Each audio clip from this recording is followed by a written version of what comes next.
आइए नाजरीन, international Urdu foundation 8 दहाइयों से मसरूफ फिल्म इंडस्ट्री में एज ए फिल्म राइटर और अपनी अदबी शनाख्त को बरकरार रखने वाली शख्सियत हमारी मुंतज़िर है जनाब Mirach Mirza. Mirach Mirza film industry की 4 दहाइयों पर मुहित ज़िंदगी के तजुर्बात साथ रखते हैं। अदबी हालात, अदबी उतार चढ़ाव से वो भी वाकिफ़ हैं, लेकिन आज ख़ुद हम उनके दौलत खाने पे हाजिर हैं, तो हमने सोचा कि क्यों ना रास्त इसका इंटरव्यू इंटरनेशनल उर्दू फाउंडेशन के तहत आप लोगों की नज़र किया जाए। तो आइए, ये है मिराक मिर्ज़ा। और मिराक मिर्ज़ा साहब, आपका इंटरनेशनल उर्दू फाउंडेशन में बहुत बहुत इस्तकबाल है और हम चाहते हैं कि हमारे नाज़रीन को कुछ ही दिन गुजरे हैं जो ईद भी हुई है, कुछ ईद से मुताल्लिक़ आप कुछ शब्द, कुछ मुबारकबादियाँ देते हुए मुखातिब हों।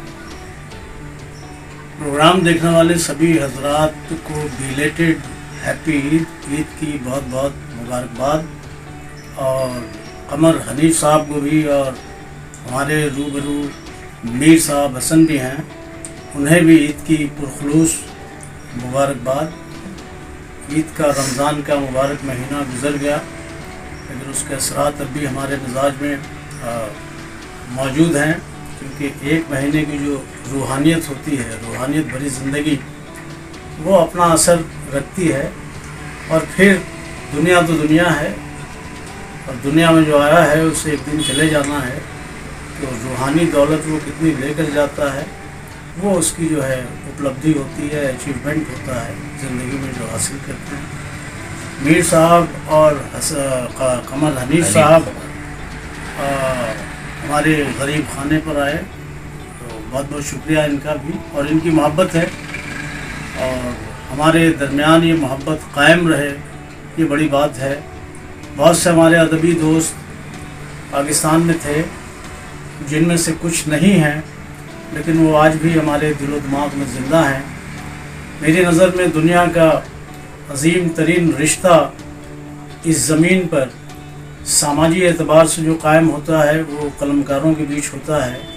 कभी कभी ज़िंदगी में मिल नहीं पाते हैं, और फिर भी ये लोग इतनी मोहब्बत रखते हैं एक दूसरे के लिए कि इस पर बाकायदा एक किताब लिखी जा सकती है। जी हनीफ साहब। नाज़रीन, तो ये थे आपके रूबरू जनाब मिराक मिर्ज़ा साहब। मिराक मिर्ज़ा साहब को तो आपने पहले उर्दू इंटरनेशनल फाउंडेशन के तहत जो नामा शाया होता आ रहा है पिछले 12 साल से, और आपने इंटरव्यूज़ में उनके मुख्तलिफ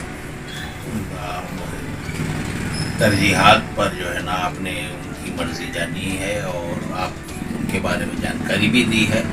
ऐसे क़ारीन जो एक अरसे से अब तक भी जो है ना दरियाफ़्त से जुड़े नहीं हैं, हम आज उनके लिए रास्त गुफ्तगू मिराक मिर्ज़ा साहब से इसलिए कर रहे हैं कि हम उनके पिछली ज़िंदगी के बारे में मुख्तसरन जानते हुए हम आएंगे कि कोविड के बाद से जो माहौल इनका फिल्म इंडस्ट्री की मसरूफियात का रुका पड़ा था, वो सिलसिला कैसे और कब शुरू हुआ, इसकी जो है ना तफसीली गुफ्तगू करने के लिए हम मिराक मिर्ज़ा साहब से दरख्वास्त करते हैं कि दोबारा इस कोविड जैसे महामारी के बाद आपका इंडस्ट्री में आना और भी दीगर मसाइल के साथ उलझते हुए कदम जमाना आपको कितना दुश्वार और कितना आसान लग रहा है?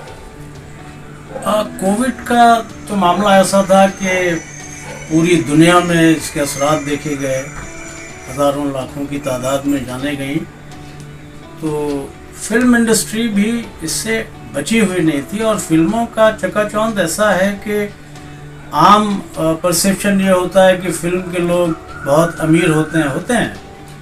यहाँ जो हीरोज़ हैं, हीरोइंस हैं, बड़े डायरेक्टर्स हैं, बड़े राइटर्स हैं, इनके पास इतने पैसे होते हैं कि ये अगर 2 साल 5 साल या कभी कभी आने वाली ज़िंदगी में पूरी ज़िंदगी भी ना कमाएं तो एक स्टारडम से भरी ज़िंदगी गुजार सकते हैं। अब आइए, फिल्म इंडस्ट्री का जो 85% या हम कहें तो 90% जो वर्कर्स होते हैं, जैसे कि एक फिल्म की यूनिट में कभी कभी 200-150 लोग काम करते हैं, वो सब स्टार्स नहीं होते और सब लाखों करोड़ों कमाने वाले नहीं होते, कुछ डेली वेजर्स भी होते हैं। जैसे कि आप फाइट सीन देखते हैं, उसमें फाइटर्स होते हैं, एक्शन करने वाले। आप डांस सीन देखते हैं जिसमें डांसर्स होती हैं, हीरोइन के आसपास डांस करने वाली। जूनियर आर्टिस्ट देखते हैं, जो क्राउड होता है, कहीं पार्टी है, कहीं पॉलिटिक्स है, कोई नेता का क्राउड है, तो ये सारे लोग जो है इनकी पेमेंट डेली होती है। तो ये 2 साल का जो कोविड था, इसमें परेशानी बहुत आई ऐसे लोगों को। अब इसमें हमारी एसोसिएशन है जिसने बहुत काम किया, लेकिन वो काम नाकाफ़ी होता है कि अगर किसी ने 10,000 25,000 की मदद कर दी तो उससे क्या होना है बॉम्बे की लाइफ में। बहुत मुश्किलों में आए। कई एक्टर जो कई बड़ी फिल्म में काम कर चुके थे मगर वो छोटे एक्टर थे, तो उनको सब्ज़ी बेचते हुए भी देखा गया और टीवी मीडिया ने दिखाया उन्हें। और इस सिलसिले में कुछ आर्टिस्ट जो इस्टेब्लिश्ड एक्टर्स हैं, उन्होंने रिलीफ का काम बहुत किया। उसमें एक सोनू सूद है, उसने काम किया।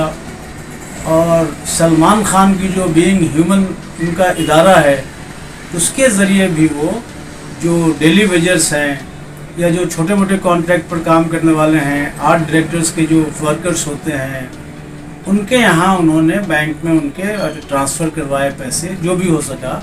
तो सलमान खान आगे आकर उसने कोई मीडिया में पब्लिसिटी नहीं चाहिए, जबकि सोनू सूद की तो पब्लिसिटी भी हुई। और सलमान को मैं पर्सनली नहीं जानता, उनके फादर सलीम खान को जानता हूँ। तो सलमान की भी टेंडेंसी यही है कि वो किसी की मदद करके जताना नहीं चाहता, उस पर पब्लिसिटी बटोरना नहीं चाहता। खबर ये भी है कि अमिताभ बच्चन ने भी कुछ लोगों की मदद की। रणदीप हुडा एक एक्टर है, उन्होंने एक शख्स की मदद की जो मेरी नॉलेज में है, कंफर्म्ड है। तो एक दूसरे की मदद करके हम यहाँ से निकले, इस आपदा से, इस महामारी से। और हम आपको बता दें कि जो मुंबई है, यानी पहले का बॉम्बे, आज का मुंबई, मुंबई कहते हुए बड़ा अजीब सा लगता है कि हम बचपन से बम्बई या बॉम्बे कहते आए हैं। तो बॉम्बे को एक वरदान भी है। और यहाँ इस शहर का एक बड़ा खूबसूरत कैरेक्टर है कि यहाँ लोग जब कोई मुसीबत आती है तो एक दूसरे की मदद करने के लिए बिला तफरीक़ मज़हब व मिल्लत आगे आ जाते हैं। कोई पूछता नहीं है कि तुम्हारा नाम क्या है। आप समझ रहे होंगे कि आज के दौर में जो मजहबी मुनाफरत कितनी तेज़ी से फैल चुकी है, तो इंडस्ट्री में नहीं देखी गई। जब सैलाब आया था तब भी लोग पानी में उतरकर खाना पानी बांट रहे थे फंसे हुए लोगों को, और वहाँ कोई हिंदू मुसलमान क्रिश्चियन ये सब नहीं देखा जा रहा था। जो जहाँ फंसा हुआ उसको रास्ता दिखाया जा रहा था। तो इस मामले में मैं इस शहर की तारीफ़ ज़रूर करूँगा, क्योंकि अब मैं भी डोमिसाइल्ड मराठी का जाऊँगा। मुझे यहाँ करीब 35-40 साल हो गए इस शहर में, और जो भी दिया है इसी शहर ने दिया है, चाहे वो अदब के हवाले से हो या फिल्म के हवाले से। आज की तारीख़ में शूटिंग होने लगी है और बड़ी फिल्में भी बन रही हैं, छोटे बजट की फिल्में भी बन रही हैं, वेब सीरीज़ भी बन रही हैं। जी हाँ जी। अभी इस महामारी के बाद जो नए सिरे से आपने अपनी सरगर्मियों को फिर से शुरू किया है, हम इतना जानते हैं कि पिछली सरगर्मियों में, पिछली फिल्मों में, और आपने मिथुन चक्रवर्ती के लिए ज़्यादा काम किया है। इस महामारी में मिथुन चक्रवर्ती का क्या रोल रहा है, और महामारी के बाद आप जैसे राइटर्स डायरेक्टर्स के साथ, उनके एसोसिएशन के साथ, या जिस तरह आपने कहा कि कुछ कमज़ोर हैं, सब करोड़पति नहीं होते, तो एज ए सुपरस्टार होने के नाते मिथुन चक्रवर्ती का क्या रोल रहा है? इस बारे में, क्योंकि मिथुन चक्रवर्ती का बेस अब बॉम्बे नहीं है। हालांकि उन्होंने जितने भी प्रॉपर्टी ली है बॉम्बे में किसी को बेचा नहीं, उनका बंगला भी इंटैक्ट है और फ्लैट्स हैं वो भी हैं, वो आते जाते रहते हैं। और बेस अभी उनका कैलकाटा हो गया है और ऊटी में जो उनका 5 स्टार होटल है वहाँ जाना, मदुराई में सफारी है वहाँ जाना, तो मसरूफियत वही है। फिर फिल्मों में काम करते ही रहते हैं, कैरेक्टर रोल। उनकी राशि ऐसी है कि वो घर नहीं बैठते, उनके पास इस उम्र में भी काम आ रहा है। मेरी मुलाकात जो है काफ़ी दिनों से नहीं हुई और महामारी में वो बॉम्बे में नहीं थे, लेकिन मिथुन दा का जो अपना किरदार है वो बड़ा फिलैंथ्रोपिस्ट टाइप का है। यानी वो गरीबों की, कमज़ोरों की मदद करते हैं और तरजीह देते हैं करने को। उनके साथ मेरा कम से कम 8-10 साल का एसोसिएशन रहा है, जब वो ऊटी में ही फिल्म शूट करते थे और कुछ 11 फिल्में करने का उनके साथ मुझे इत्तेफाक हुआ। यानी मैं उनकी 11 फिल्मों का मुसन्निफ़ रहा हूँ। तो उस दौरान भी मैंने देखा कि कोई लाइट मैन है और उसकी आंखों की प्रॉब्लम है, सर्जरी होनी है और पता चला कि ये परेशान है, तो बंद मुट्ठी उन्होंने सर्जरी के पैसे उसको दे दिए। ये तो उसकी बात हो गई। सन 2000 में मैं खुद लीलावती हॉस्पिटल में एडमिट था और बचने की उम्मीद नहीं थी। पैसे मेरे पास लीलावती में इलाज कराने लायक नहीं थे, क्योंकि वहाँ अरबोपति लोगों का इलाज होता है। तो मिथुन चक्रवर्ती को ऊटी में पता चला, तो मुझे खबर जहाँ तक दी गई कि उन्होंने हॉस्पिटल में कुछ पैसे भिजवाए। तो मिथुन चक्रवर्ती का किरदार ये है और ये भी बड़ा मशहूर है कि वो पहले, आज का तो पता नहीं, साल में 2 मुस्लिम लोगों को हज के लिए भेजा करते थे। और इसके पीछे एक कहानी यह है कि उन्होंने ख्वाब में हज का मंजर देखा था। जो हज के दौरान हाजी हजरात कपड़े पहनते हैं, अहराम वगैरह, तो देखा था और वो देख रहे थे कि मैं भी उनके साथ जा रहा हूँ कहीं। तो उनके जिगरी दोस्त एक सिराज भाई जो मुस्लिम हैं, जाहिर सिराज से ही जाहिर होता है, तो मिथुन दा ने अर्ज किया कि यार सिराज, ये क्या बात है, ये ऐसा ख्वाब बताया। तो सिराज भाई ने कहा कि ये हज के दौरान हम लोग ऐसे ही जाते हैं। तो दादा ने पूछा कि क्या मैं जा सकता हूँ वहाँ तीर्थ स्थान पर, काबा? तो सिराज भाई ने कहा नहीं, वहाँ जाने के लिए मुस्लिम होना शर्त है। बोला इस ख्वाब का क्या करें? तो सिराज भाई ने कहा कि एक हज बदल का मामला है, तो आप अपने पैसे से किसी मुसलमान को हज के लिए भेज सकते हैं। तो उसके बाद से उन्होंने वो सिलसिला जारी किया था हज पे भेजना। अब रही नॉलेज की बात, तो ही इज़ हाईली नॉलेजेबल। कभी इस्लाम के बारे में गुफ्तगू हुई तो मैंने महसूस किया कि एक आम मुसलमान से ज़्यादा उनकी जानकारी इस्लाम के बारे में है। कि उन्होंने यहाँ तक बता दिया था कि तुम्हारा मिराक मिर्ज़ा, तुम्हारा काबा शरीफ जहाँ पे तामीर हुआ है वो दुनिया का सेंटर प्लेस है। मैं हैरान रह गया था क्योंकि उस वक्त मुझे ये बात पता नहीं थी। जी, चूँकि महामारी के बाद आते हैं हम, आपने अपनी फिर से सरगर्मियाँ शुरू की है। महामारी से पहले हम जहाँ तक सुनते आए हैं, आपकी वो आखिरी फिल्म थी जो आपकी डायरेक्शन में और आपकी राइटिंग डिपार्टमेंट से बनी थी, वो ये थी लिटिल गांधी। जी, लिटिल गांधी के बाद आप इस फिल्म इंडस्ट्री की ताज़ा तरीन सरगर्मियों में एक हॉट वेव्स शॉर्ट फिल्म बनाई, काफ़ी चर्चा में है आज भी। जी।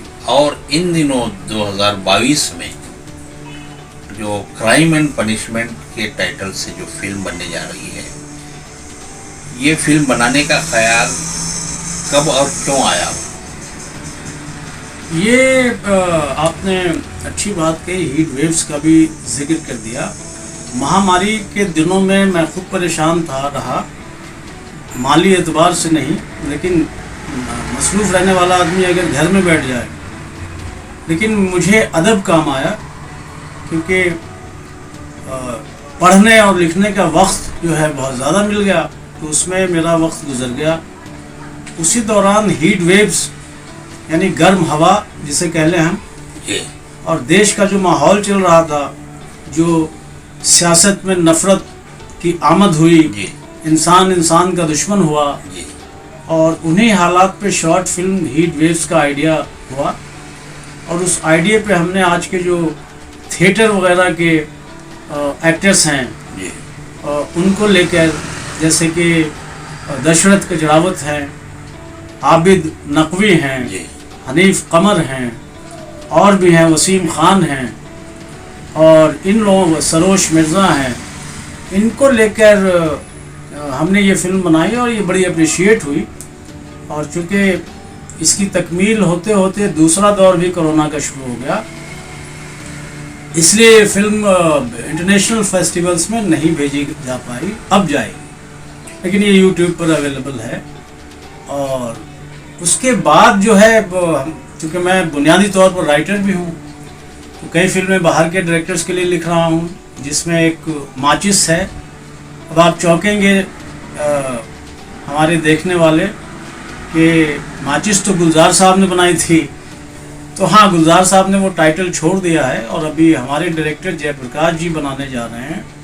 गुलजार साहब की फिल्म पंजाब के टेररिज्म पर थी, हमारी फिल्म कश्मीर के टेररिज्म पर है, और ये आज की फिल्म नहीं है, आज से 10 साल कबल का जो माहौल, 15 साल कबल का जो माहौल कश्मीर में था, उस पर ये फिल्म है। तो ये तो मेरी राइटिंग में है। दूसरी राइटिंग में फिल्म है मार्केट 2। मार्केट 1 हम लोग बना चुके थे, आज से 10-12 साल पहले रिलीज़ हुई थी। मनीषा कोइराला उसमें मरकज़ी किरदार में थी, और गोविंद नामदेव थे मेन एंटेगनिस्ट, यानी निगेटिव किरदार में। फिल्म बहुत बड़ी हिट हुई थी, इसलिए फिल्मसाज अब इसका पार्ट 2 बनाने जा रहे हैं, वो हैं। फिर अब चूँकि मैं खुद हिदायतकारी के मैदान में आ गया हूँ, तो लोग एक्सपेक्ट करते हैं कि आपके अपने डायरेक्शन में क्या हो रहा है। तो क्राइम एंड पनिशमेंट नाम की एक फिल्म, जो कि क्राइम थ्रिलर है, और इसमें गोविंद नामदेव, मिलिंद गुनाजी वगैरह अहम किरदार में हैं। सरोश अपकमिंग एक्टर है, जो मेन प्रोटैगनिस्ट कह लीजिए, लेकिन नेगेटिव कैरेक्टर है। 2 हीरोइन हैं, कृष्णा पांडे और निकिता गवंडे, और भी बहुत से थिएटर पर्सनालिटी हैं। हनीफ कमर साहब भी इसमें हैं, और सलाम शेख भी हैं, और आबिद नकवी भी हैं। तो ये फिल्म तकरीबन 75% बन गई है, आखिरी शेड्यूल होना है, उसके बाद पोस्ट प्रोडक्शन में फिल्म चली जाएगी। पोस्ट प्रोडक्शन की वजाहत कर दें कि शूटिंग के बाद जो एडिटिंग, डबिंग, मिक्सिंग, साउंड वगैरह का काम होता है, ये 4-5 महीने का इसमें वक्त लगता है। इसे पोस्ट प्रोडक्शन फिल्मी इस्तिलाह में कहते हैं हम, तो वो सिलसिला जारी है। बाय द वे, आप चूँकि क्राइम एंड पनिशमेंट के राइटर भी हैं और डायरेक्टर भी हैं, हमारे नाजरीन को ये बताते चलें कि क्राइम एंड पनिशमेंट का मरकज़ी स्टोरी क्या है, क्यों ज़रूरी है कि आज के दौर में ये दोबारा फिर पर्दे सीमी पर दोहराई जाए। हनीफ साहब, क्राइम एंड पनिशमेंट जो है वो, तो इसकी पूरी कहानी तो बताना ठीक नहीं है, क्योंकि क्राइम थ्रिलर में जो हुक होता है उसको, यानी कहानी के जो ट्विस्ट एंड टर्न होते हैं, उसे छुपाया ही जाता है। लेकिन क्राइम का जो सिलसिला है इंसानी ज़िंदगी में, वो तो हज़रत आदम के वजूद में आते ही शुरू हो गया था, और दुनिया का पहला क्राइम काबिल ने अंजाम दिया था। अब आइए, उसके बाद सिलसिला जारी रहा। हॉलीवुड में बहुत सारी फिल्में बनी, अलग अलग कैरेक्टर पर काम किया गया। मारियो पूजो, जो इटली का बहुत बड़ा राइटर गुजरा है, जिसने गॉडफादर लिखी, और गॉडफादर उनकी कहानी पर दर्जनों फिल्में बन चुकी हैं, और ज़्यादातर फिल्में कामयाब हुई हैं। तो अब हम क्राइम एंड पनिशमेंट पर आते हैं। मैं डर रहा था कि कहीं आप क्राइम एंड पनिशमेंट के हवाले से मुझे रशा तो नहीं ले जाएंगे, क्योंकि रूस के बहुत ही मशहूर और मकबूल राइटर दोस्तोयेव्स्की, फ्योडोर दोस्तोयेव्स्की की क्लासिक नावल है क्राइम एंड पनिशमेंट, जो गालिबन 250 साल पहले लिखी गई जी, और अंग्रेज़ी अदब में आज भी वो नावल मकबूल है, अंग्रेज़ी लिटरेचर में पढ़ाया भी जाता है। तो वो टाइटल मेरे जहन में था, और इत्तेफाक से ये नावल मैं पढ़ चुका हूँ। तो क्राइम एंड पनिशमेंट की कहानी फ्यूडोर दोस्तोयेव्स्की की कहानी से इंस्पायर्ड तो बिल्कुल नहीं है। अच्छा। हो सकता है ये सवाल आपका अगला हो सकता था, मैंने पहले ही जवाब दे दिया। अब आइए जो कैरेक्टराइजेशन है, कैरेक्टराइजेशन में कुछ इंस्पिरेशन हमने दोस्तोयेव्स्की से ली है, क्योंकि कैरेक्टर जो है दोस्तोयेव्स्की ने बड़ी नफसियाती तौर पर उसको बनाया है। और यूनिकनेस ये है कि दोस्तोयेव्स्की की कहानी का जो हीरो है वो क्राइम करने के बाद पछताता नहीं है, यानी मर्डर करने के बाद उसे लगता है उसने जो किया ठीक किया।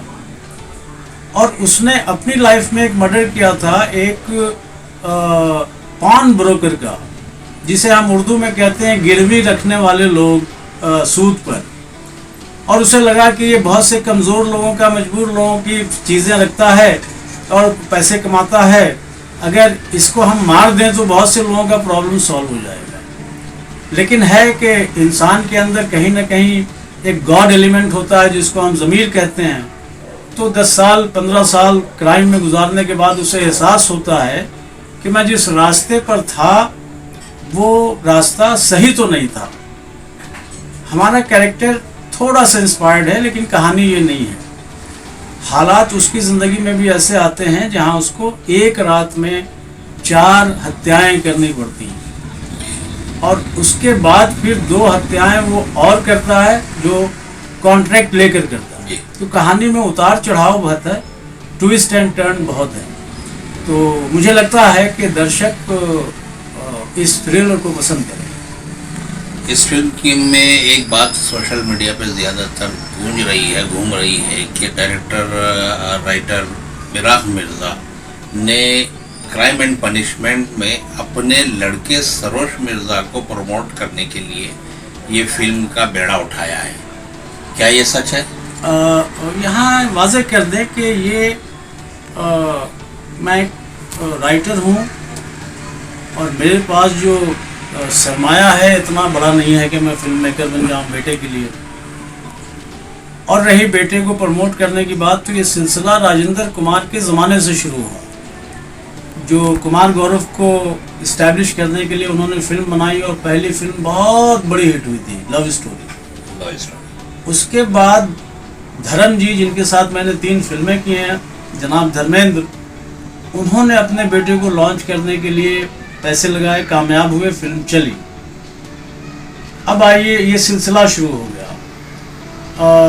राकेश रोशन जो खुद इतने बड़े एक्टर नहीं थे लेकिन अच्छे एक्टर और अच्छे डायरेक्टर हैं, आज भी जिंदा हैं, उन्होंने अपने बेटे को लॉन्च करने के लिए, ऋतिक रोशन को लॉन्च करने के लिए कहो ना प्यार है बनाई, वो भी बहुत बड़ी हिट हुई। जबकि जब फिल्म की शूटिंग चल रही थी तो ऋतिक रोशन का एक कज़न है जो एक्टर है लेकिन कामयाब नहीं हुआ, वो हमारी एक फिल्म में हीरो था, रोहित कुमार। तो रोहित अक्सर मजाक उड़ाता था कि राकेश जी पागल हो गए, ऋतिक को हीरो बना रहे हैं, ऋतिक कहाँ से हीरो दिखता है। और वो एक बहुत बड़ा हीरो साबित हुआ। इसके बाद सिलसिला शुरू हो गया। फिरोज़ खान साहब ने फरदीन के लिए फिल्म बनाई और वो सिलसिला आज भी जारी है। अब मेरा मामला कोई धर्मा प्रोडक्शन या यश राज वाला मामला है नहीं, और जहाँ तक मेरा बेटा है सरोज, वो एक्चुअली बुनियादी तौर पर क्रिकेटर है एंड उसकी फर्स्ट पैशन क्रिकेट है। शॉर्ट फिल्म हीट वेव्स में मैंने उसको लिया पहली बार और उसने चंद सीन जो परफॉर्म किए, तो मुझे लगता है कि चूँकि फिल्म फैमिली में पैदा हुआ, बचपन से देख रहा है कि बाप हमारे क्या करते हैं, तो वो सीन पहली बार में अच्छा कर गया। अच्छा कर गया तो मैं एज ए फादर बोलूँगा बहुत अच्छा किया, तो लोग बेवकूफ़ बनाएंगे या मेरा मजाक पीछे में उड़ाएंगे। क्योंकि आज के हालात ऐसे हैं कि पूरे हिंदुस्तान क्या, पूरे वर्ल्ड में जहाँ जहाँ हिंदुस्तानी मौजूद हैं, उनके यहाँ लड़का पैदा होता है तो या तो विराट कोहली बनाने का सोचते हैं, या शाहरुख खान, या ऋतिक रोशन, या आमिर खान, या सलमान खान। मैंने ख्वाबो ख्याल में ये सब कुछ एम्बिशन सोचा नहीं था कि हमारा लड़का हीरो बनेगा या एक्टर बनेगा, उसकी आज़ादी थी। तो अब लगा हमारे जो असिस्टेंट्स हैं, एसोसिएट है, दूसरे सेकंड असिस्टेंट हैं, इन लोगों ने कहा कि सर सरोज की पर्सनालिटी तो एक्टर वाली है और हीट वेव में काम भी अच्छा किया है, अगर ये राजी हो जाए एक्टिंग के लिए तो इसको लेकर हम लोग एक क्राइम थ्रिलर आज की डेट में जो OTT पर भी बहुत चलती है वो बनाया जाए। तो मैं थोड़ा सोचने लगा कि भाई ये मैं नहीं कह रहा हूँ, ये हमारे आसपास के लोग कह रहे हैं और ये लोग मुझे खुश करने के लिए नहीं कह रहे हैं। तो इस तरह ये फिल्म की शुरुआत हुई और माशाल्लाह अभी 75% बन चुकी है और काम से सभी लोग खुश हैं। 2 बड़े एक्टर के साथ सरोज ने जो शूटिंग की तो उन एक्टर को ऐसा लगा नहीं कि ये नया है या पहली बार शूट कर रहा है। तो मैं मुतमईन हूँ कि फिल्म कितनी चलती है क्या है, अदालत तो दर्शकों की होती है, देखने वाले फैसला करते हैं, लेकिन हम इसमें पूरी जान लगा रहे हैं कि हमारी तरफ से कोई कोशिश जो अधूरी ना रहे। इसमें 2-3 गाने भी होंगे और अपकमिंग म्यूज़िक डायरेक्टर कंपोज कर रहे हैं और इंशाल्लाह गाने भी अच्छे बनेंगे। फिल्म में नंगापन नाम की कोई चीज़ नहीं होगी क्योंकि मैं पर्सनली उसे लाइक नहीं करता। मैं खुद ऐसी फिल्म देखना अब चाहता हूँ कि मेरी बेटी, वाइफ और बेटा सब मिलकर एक साथ देख सकें। तो नंगापन जो आ रहा है उससे उलझन तो होती है और बहुत अच्छी फिल्म बनाई शाहरुख खान ने, लेकिन जब वो गाना चला तो थिएटर में मैं भी शर्मा गया था, जबकि मैं खुद फिल्म का आदमी। मेरी जो तकरीबन 37-38 फिल्में मंजराम पर आई हैं उसमें भी ऐसे गाने रहे होंगे, इसलिए मैं पब्लिकली क्रिटिसाइज नहीं कर सकता। लेकिन गुजरते हुए माह साल के बाद आदमी उम्र के मुख्तलिफ पड़ाव में होता है, तब वो सोचता है कि उसे क्या करना है क्या नहीं करना है। एक दिलचस्प बात बताता चलूँ, एक प्रोड्यूसर की एक फिल्म मैं कर रहा था और दूसरी फिल्म कर रहा था अंदलीब सुल्तानपुरी। ये अंदलीब मजरू साहब के बेटे हैं, अब वो सूफी बन चुके हैं, फिल्म लाइन छोड़ चुके हैं। तो चूंकि प्रोड्यूसर एक था, हम सुनील शेट्टी की फिल्म कर रहे थे काला साम्राज्य, अंदलीब सलमान खान हीरो था और जानम समझा करो फिल्म का नाम था। प्रोड्यूसर और एक ऑफिस से एक तो अक्सर मुलाकात हो जाती थी। तो बताने लगा कि यार पापा ने डांट दिया। मैंने कहा क्या हुआ?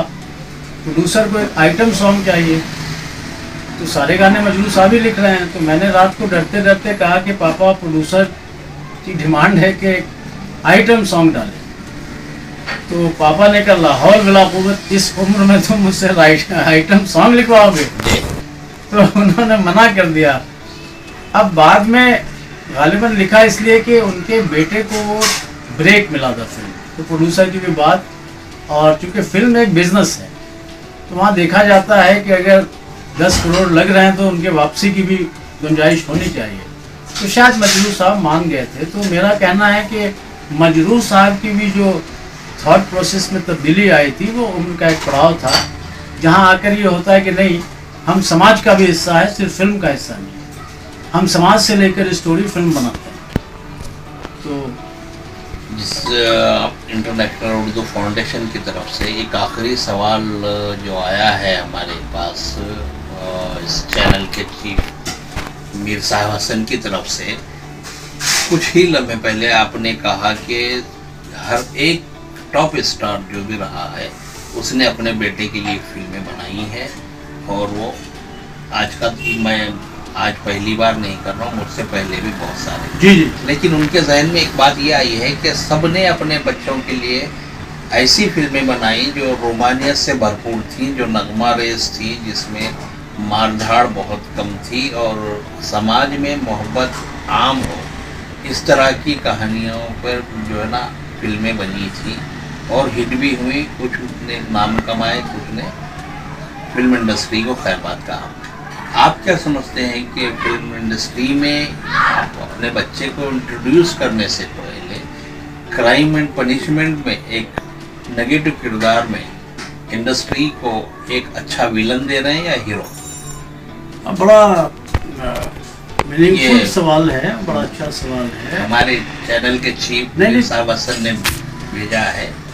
तो 2 बातें यहाँ वाज़ेह करते हैं हसन साहब के लिए कि आज से 10, 15, 20 साल कबल ये रिवाज था और ये था कि प्योर रोमांटिक फिल्में बहुत बड़ी हिट होती थी, silver jubilee, diamond jubilee, golden jubilee. अब बारीक बात यह है कि उस जमाने में वो दर्शक, यहाँ पे मुझे उर्दू लफ्ज नहीं मिल रहा है, नाजरीन ऐसे थे, और गाना लिखने वाले साहिर जैसे लोग थे, मजरू साहब थे, और भी थे, नीवर थे, शकील बदायूनी थे, और एबव ऑल जिन्होंने कभी शायर होने का दावा नहीं किया, आनंद बख्शी साहब थे। ये सब थे। म्यूजिक में लक्ष्मीकांत शर्मा थे, रवि थे, और भी बहुत से थे। आज भी म्यूजिक डायरेक्टर है अच्छे, 90s में भी अच्छे थे। लव स्टोरी का जहाँ मामला है, उसमें फिल्म की पब्लिसिटी, प्रमोशन, शूटिंग वो बहुत बड़ी होती है, बजट बहुत बड़ा होता है। जैसे राकेश रोशन ने बनाई, शिप पे फिल्म बनाई, बजट बहुत बड़ा था। धर्म जी ने बनाई बेताब, बजट बहुत बड़ा था, और भी लोगों ने बनाई। तो वो फिल्म उस दौर में छोटे बजट में नहीं बन सकती थी, लव स्टोरी, और आज के दौर में भी नहीं बन सकती। कम से कम 6-7 गाने अच्छे होने चाहिए। आज का मामला यह है कि अब कश्मीर शूटिंग करना भूल जाइए, नैनीताल पुराना हो गया, स्टार्स आज के बोलते हैं कि भाई फॉरेन चलो। तो जाहिर सी बात है कि एक मीडियम बजट की लव स्टोरी अगर आप बनाना चाहते हैं तो 30-40 करोड़ सोच लीजिए। आज वो प्रोड्यूसर नहीं है, पहले इंडिविजुअल प्रोड्यूसर होते थे, आज कॉर्पोरेट आ गया। कॉर्पोरेट ने बहुत हद तक फिल्म के बिजनेस को खराब कर दिया, मुझे कहने में कोई बुराई नहीं है। टेक्नीशियन पैसे कम कमा रहे हैं, टेक्नीशियन में हम भी शुमार होते हैं। हीरो की प्राइस जिसकी 1 करोड़ होनी चाहिए 25 करोड़ ले रहा है। आम आदमी का सिनेमा खत्म हो गया है। एक टैक्सी ड्राइवर अगर चाहे मैं मल्टीप्लेक्स में देखना नहीं देख सकता, वो 500-600 कमाता है, 500 फिल्म देखने में क्या ये करेगा। अब पॉजिटिव बात यह है कि इसके बावजूद फिल्मों का बिजनेस हजार करोड़ होने लगा है। जब हिट हो गई तो हम 300 करोड़ की फिल्म क्यों ना बनाएं। तो वो चल रहा है बिजनेस, लेकिन ये बड़े लोगों के लिए हर जमाने में कुछ, जैसे राजश्री अपने जमाने में थी जो 12 लाख की फिल्म बनाती थी, उसके बेटे ने बड़ी फिल्म बनाई तो हम आपके हैं कौन, वो भी बहुत बड़ी हिट हुई, वो पहली बड़ी फिल्म थी, नदिया के पार का रीमेक। तो ये अभी जो है ये ट्रांजिशन है, वक्त का बदलाव है फिल्म इंडस्ट्री में कि क्राइम थ्रिलर एक सेफ है। क्राइम थ्रिलर में भी जो है लव स्टोरी होती है, लव का एक एंगल होता है, लेकिन उसमें क्राइम ड्रामा हावी होता है मेन प्लॉट पे। और हमारे पास इतना बजट भी नहीं था, हम भी लव स्टोरी बना सकते थे, और हीरो में वो टैलेंट है, लेकिन हमारे पास बजट वैसा नहीं था। तो हमने ये सोचा कि हम अपने बजट में क्या अच्छी कहानी लेकर बना सकते हैं। तो इसलिए क्राइम एंड पनिशमेंट का ख्याल आया। और फिर मेरे साथ, मैं डायरेक्टर नहीं राइटर भी हूँ, तो ये भी आता है कि भाई एज ए राइटर में कैरेक्टराइजेशन में क्या ऐसी अनोखी बात पैदा कर दूँ कि कल को लोग याद करें कि भाई कैरेक्टर बड़ा अलग था। क्राइम के बहुत सारे कैरेक्टर बहुत हिट हुए हैं। एक बहुत बड़ी मिसाल दूंगा गब्बर सिंह की। जब गब्बर सिंह यानी शोले का नरेशन हुआ था अमिताभ बच्चन को, और उनको ऑफर किया गया जो रोल उन्होंने किया, तो उन्होंने इजहार ख्याल जाहिर किया था कि मुझे गब्बर सिंह वाला रोल दे दो, क्योंकि गब्बर सिंह के कैरेक्टराइजेशन पर, हालांकि ये कैरेक्टर अंग्रेजी फिल्म से इंस्पायर्ड था, वो फिल्म मैंने देखी है, यहाँ नाम लेना जरूरी नहीं है। सलीम जावेद साहब कैरेक्टराइजेशन में मास्टर थे, तो सलीम जावेद का पूरा फोकस गब्बर सिंह पे था। इसीलिए आज भी गब्बर सिंह के डायलॉग कभी कभी एडवर्टीजमेंट में सुनने में आ जाते हैं, वीरू और जय के डायलॉग नहीं आते। और अमिताभ बच्चन इतने मुतासिर थे गब्बर सिंह के कैरेक्टर से कि आज से चंद बरस पहले उन्होंने गलती की, उन्होंने राम गोपाल वर्मा से शोले की रीमेक बनवाई। अच्छा। राम गोपाल वर्मा की आग बुरी तरह फ्लॉप हो गई, और उसमें उन्होंने डाकू का रोल किया। इस पर मैंने एक आर्टिकल भी लिखा था और अमिताभ बच्चन के अगेंस्ट लिखा था कि भाई उनको एक पढ़ी लिखी फैमिली से, और वो खुद बहुत पढ़े लिखे आदमी हैं, एंटेगनिस्ट और प्रोटैगनिस्ट का मतलब नहीं समझ पाए। एंटेगनिस्ट कभी जो है दर्शकों के लिए, नाजरीन के लिए लवेबल नहीं हो सकता। गब्बर सिंह ही ठीक लगेगा। गब्बर सिंह को जब आप हीरो बनाने की कोशिश करेंगे फेल हो जाएगा। वो गॉड फादर भी नेगेटिव कैरेक्टर है, और कम से कम 5-6 फिल्म अमिताभ बच्चन खुद गॉड फादर कर चुके हैं। वो 4 और गॉड फादर करेंगे, फिल्म चलेगी, क्योंकि गॉड फादर नेगेटिव होते हुए प्रोटोगेनिस्ट है। जैसे रॉबिन हुड जिसे कहते हैं, जैसे डाकू होते हैं, दूसरों को लूट रहे हैं, अमीरों को गरीबों को बांट रहे हैं, तो वो प्रोटोगेनिस्ट हो गया। सिर्फ लूट रहे हैं, मार रहे हैं अपने लिए, तो नेगेटिव कैरेक्टर हो गया। Gabbar Singh was a negative character. Gabbar Singh का मिसाल के तौर पे उसका कोई परिवार था, उस परिवार को किसी ठाकुर ने मार दिया और वो गब्बर सिंह बन के हथियार उठा लिया, तो गब्बर कहाँ गए? वो तो गंगा की सौगंध हो गए। गंगा की सौगंध। फिर वो अमिताभ बच्चन हो गए। अमिताभ भी हिट हुए थे गंगा की सौगंध में। तो ये कैरेक्टराइजेशन का बड़ा कमाल होता है। और इसमें एक बड़ी खास बात मैं ये कहूँगा कि जिन राइटर का बैकग्राउंड लिटरेचर से जुड़ा हुआ रहा, उनके यहाँ कैरेक्टराइजेशन पे बहुत गहराई से काम किया गया है। और सलीम जावेद की जोड़ी में मुझे लगता है, हालांकि सलीम साहब से भी मेरी चंद मुलाकातें हुई हैं, जावेद अख्तर से 2-3 मुलाकात, जब वो हॉलीडेज में उनका जो है एक हैंग आउट था, रात को अक्सर वहाँ होते थे। एक रात मैं भी टकरा गया। मैंने काफ़ी ज़हीन उनको माना। अपने 1 घंटे की गुफ्तगू में हम 3 दोस्त थे और जावेद अख्तर थे। तो इन दोनों में किसका ये कमाल था, मैं कोई नंबर नहीं दूंगा। दोनों कंबाइन वर्क करते थे और कैरेक्टर्स पर बहुत ज़्यादा काम करते थे। इसलिए शोले का कालिया और सांभा भी मशहूर हुआ। शोले की वो चाची काकी वो भी मशहूर हुई। हेमा मालिनी भी मशहूर हुई। धर्मेंद्र एज ए कॉमेडियन मशहूर हुए। तो ये कमाल फिल्म के परफॉर्मेंस का नहीं था, और लिखने वाले का था। एक और बड़ी ख़ास बात बता, जो मुझे जगदीप साहब मरहूम ने बताई। जगदीप साहब ने बताया, एक शाम हम रमज़ान के महीने में इफ्तार के वक्त उनके घर पर थे। नमाज पढ़ने के बाद चाय के साथ गुफ्तगू शुरू हुई, तो कहने लगे कि यार शोले में जो डायलॉग बोला है वो मेरा अंदाज नहीं था। मैंने कहा मैं तो समझ रहा था भोपाल के हैं और आपकी ज़बान है। बोला मियाँ नहीं, मुझे जावेद ने वो डायलॉग ऑडियो कैसेट पे उसका पूरा अंदाज रिकॉर्ड करके दिया था, और मैंने वो रिकॉर्डिंग सुन कर उसकी प्रैक्टिस की थी। फिर मैंने जब जावेद अख्तर की वो किताब तरकश पढ़ी, तो पता चला नहीं, जावेद साहब की एजुकेशन खुद भोपाल में हुई है। BA तक की जो तालीम है उनकी, वो भोपाल के किसी कॉलेज में हुई है। तब मुझे लगा कि हाँ, वो ज़बान जो है जगदीप से ज़्यादा भोपाल साहब जानते, जावेद अख्तर साहब जानते। तो ये राइटिंग का कमाल होता है। मौजूदा दौर के लिए क्राइम एंड पनिशमेंट पर सारे मसालों को जो है ना हावी करते हुए इस फिल्म को हिट बनाने की कोशिश में लगे हुए हैं। वैसे मिराज मिर्जा साहब, ये फिल्म कितने % कंप्लीट हुई है और कब तक रिलीज होने की और नाजरीन के सामने ये आएगी? 75% रिलीज कंप्लीट हो गई है। आखिरी शेड्यूल होना है, और इफ गॉड विलिंग इसी साल के एंड तक फिल्म मंजराम पर आएगी। OTT पर पहले रिलीज होगी, फिर थिएटरिकल रिलीज होगी, और आप हजरात इस सिलसिले में गुफ्तगू के लिए आए। और दरियाफ्त उर्दू फाउंडेशन के सभी मेंबरान और बिलखुसूस हनीफ कमर साहब आप और मीर साहब हसन, जो कि दरियाफ्त मैगज़ीन के पब्लिशर चीफ एडिटर भी हैं, और करीब 12-15 साल से या उससे भी ज़्यादा अरसे से ये मैगज़ीन जारी व सारी है।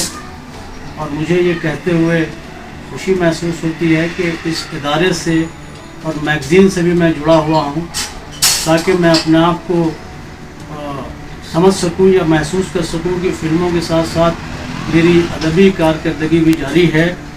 क्योंकि मैं ख्वाजा अहमद बास को अपना आइडियल मानता हूँ। वो भी सारी ज़िंदगी फिल्म मेकर होने के बावजूद ब्लीड्स के लिए लिखते रहे।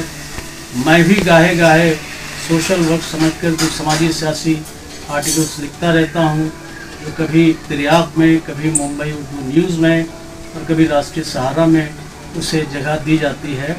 इसी के साथ मैं हनीफ कमर साहब और मीर साहब हसन का शुक्रिया अदा करूँगा और आप सभी हाज़रीन जो इस वक्त ये वीडियो को देख रहे हैं उनकी खिदमत में भी आदाब व सलाम।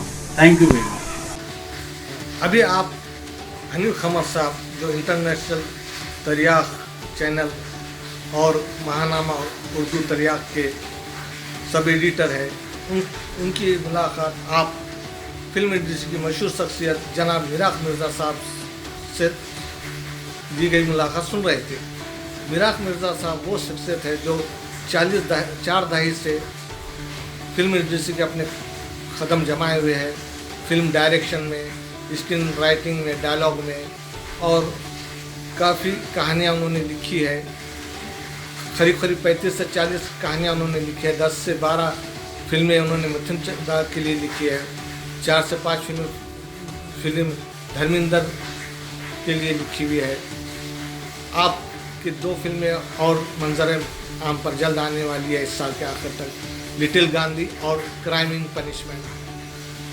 समय इंडिया न्यूज़ चैनल आप देखते रहिए। बॉलीवुड बॉम्बे से जुड़ी खबरें हम और क्राइम इन पनिशमेंट की हम अपडेट आपको देते रहेंगे।